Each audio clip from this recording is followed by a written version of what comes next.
ঘরে চারটি জিনিস রাখলে আপনার ঘর হবে জিনদের ঘর। জিনরা আপনার ঘরে বসবাস করবে।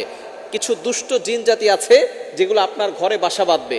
ঘর থেকে এই জিনিসগুলো অবশ্যই সরিয়ে ফেলবেন, কারণ নবীজি সাল্লাল্লাহু আলাইহি ওয়াসাল্লাম এগুলো নিষেধ করে দিয়েছেন। যেই ঘরে এমন কিছু জিনিস থাকার কারণে শয়তান সেই ঘরে প্রবেশ করে আর সেই ঘর থেকে বের হয় না। সুতরাং আমাদেরকে এই বিষয়ে সতর্ক থাকতে হবে। জিন হচ্ছে দুষ্ট জিনরা খুবই ভয়ঙ্কর। অনেকে জিন জাতি বিশ্বাস করতে চায় না। চিকিৎসা বিজ্ঞান বলে এটা মানসিক ভারসাম্যহীনতা।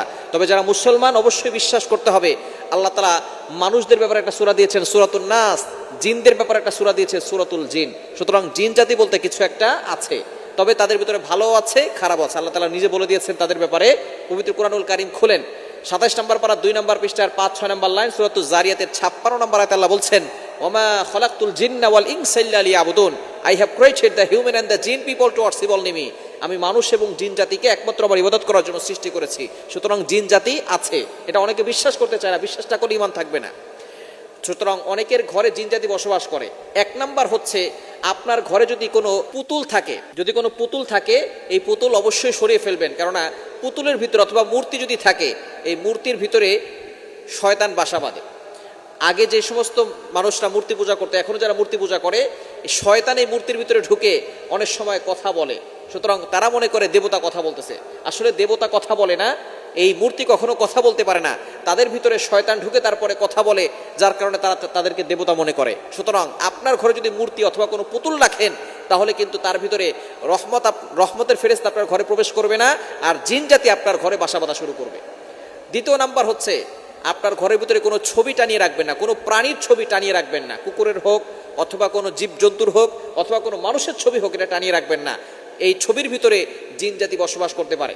সুতরাং নবীজি সাল্লাল্লাহু আলাইহি সাল্লাম জানিয়ে দিয়েছেন, লা তাদখুলুল মালায়েকাতু বাইতান, ওই ঘরের ভিতরে রহমতের ফেরেশতারা প্রবেশ করে না যেই ঘরের ভিতরে কুকুর অথবা অন্য কোনো প্রাণীর ছবি থাকে। এজন্য অবশ্যই এক নাম্বার হচ্ছে পুতুল রাখা যাবে না, মূর্তি রাখা যাবে না। দ্বিতীয় নাম্বার কোনো প্রাণীর ছবি টানিয়ে রাখা যাবে না। ৩ নাম্বার হচ্ছে আপনার ঘরের ভিতরে বাচ্চাদের পায়খানা, আপনার ছোট বাচ্চা আছে তাদের পায়খানা অথবা পেশাব, এটা জমা করে রাখেন। জমা করে রাখলে আস্তে আস্তে শয়তান আপনার ঘরের ভিতরে বাসা বাঁধে। কেননা যেখানে ময়লা আবর্জনা বেশি থাকে সেখানেই শয়তান বেশি থাকে, বদজিন সেখানে বেশি থাকে। এজন্য ঘরটাকে ময়লা আবর্জনা করে রাখবেন না, পরিষ্কার পরিচ্ছন্ন রাখার চেষ্টা করবেন।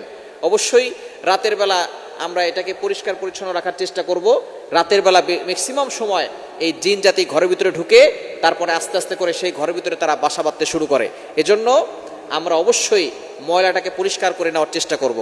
আর ৪ নাম্বার হচ্ছে যেই ঘরে গানের আওয়াজ বেশি হয়, হারাম কাজ বেশি হয়, ওই ঘরে শয়তান বেশি থাকে। ঢোল তবলা যেই ঘরে আছে, যেই ঘরে টিভি আছে, সবসময় গানের আওয়াজ চলতেই থাকে, ওই ঘরে শয়তান বাসা বাঁধা শুরু করে।